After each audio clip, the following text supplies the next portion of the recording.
God promised Abraham a son, and from that son, many descendants who were blessed the whole world. But Abraham and his wife Sarah were too old to have children.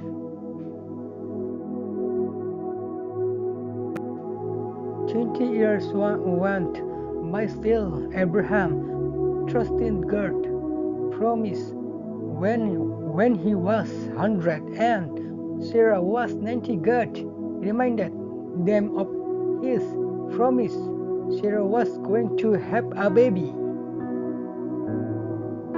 When their son was born, Sarah was joyful that she loved. God has brought me laughter, she said so.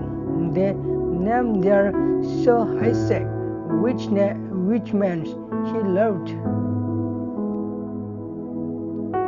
When Isaac was a boy, God trusted Abraham by telling him to take Isaac to Mount Moriah and kill him as a sacrifice to God.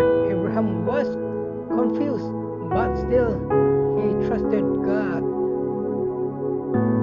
Isaac carried the wood, and Abraham held the knife and torch together. They climbed the mountain where is the lamb for the sacrifice. Asked Isaac, God will provide it. Abraham replied.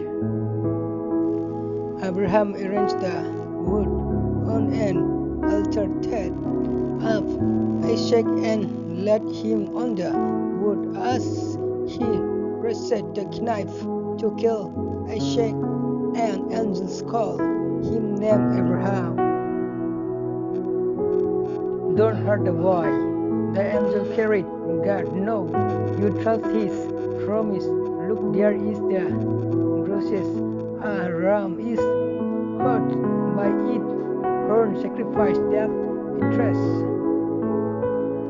So Abraham sacrificed the ram in interest of his son. He called the flesh. God will provide because God provided the sacrifice just as God had said. His promise come true.